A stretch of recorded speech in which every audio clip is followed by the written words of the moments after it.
I was flabbergasted, I guess, because honestly I didn't think nothing much of it. I thought it was just, just going right through. And the officer seemed real nice and friendly. He seemed like a cool guy. Then he ruined my entire year and now a couple years of my life because of it.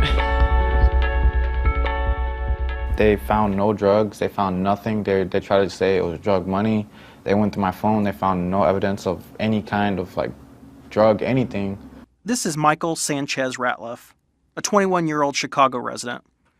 He was traveling to California in March of 2014 to spend time with family when the car he was in was stopped near Council Bluff for traveling 5 miles over the speed limit.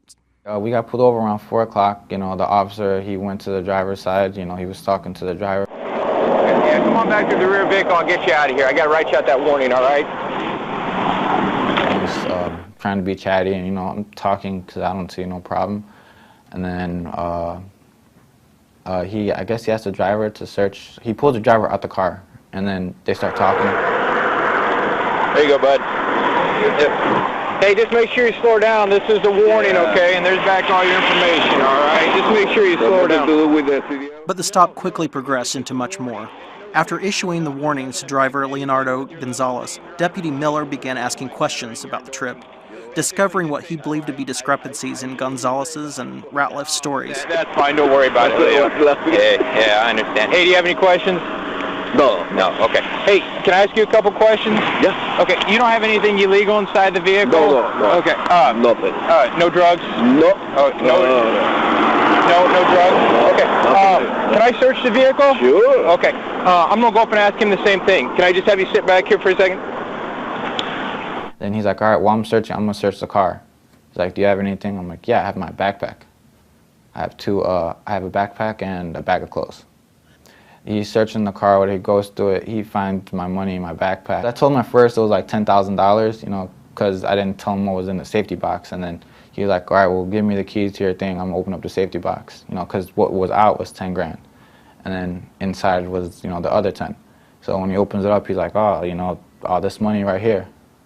And then he's like, all right, well, he calls for backup, and he's like, all right, well, you guys aren't going nowhere. I was nervous and a little scared. I was like, all right, what's gonna go on here? And then the backup came, and then they put me in the back of the squad car. I'm going to read your Miranda rights, okay? But you do have the right to remain silent. Anything you say will be used against you. They start talking to each other, and then he's like, all right, well, we're taking you in. And I'm like, am I being arrested? He's like, no, you're being detained. I don't know how that kind of works out. If I'm not being arrested, then why are you taking me? He's like, well, we believe this is drug money and this and that. They just try to say it was drug money. They take me in, they take me through the back so I can go directly into the interview room. And then one of the troopers, he calls his sergeant, and then they all start gathering around. The detectives get there. There's at least maybe 10 cops outside the door. When I leave, there are 10 cops, 2 on each side. They're all surrounding me. They told me that, I wasn't gonna get my money back. And then the officer asked if he could see my phone. I was like, all right, here. I thought nothing of it. And he's like, yeah, I'm keeping this. You're not gonna get this back until you come to court. And then he started going through my phone because it was already unlocked. He starts going through my pictures and such. He starts going through everything, and I was like, you need a warrant to do that. And he's like scrolling away, doing what he's doing.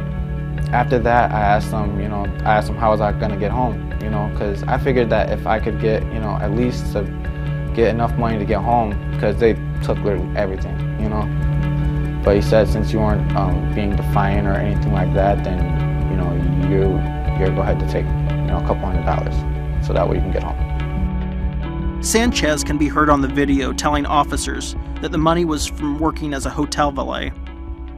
He also says a chunk came from his grandmother. The money, Sanchez told the Register, was intended to help him possibly relocate and attend school in California if the visit with his family went well. I was real upset. I was so excited to see California, and then bam, dreams crushed right there. With not even a whole day passed. The entire year after that was just a big struggle and hassle, because then in my apartment, I had to sleep on an air mattress that my grandmother bought for me.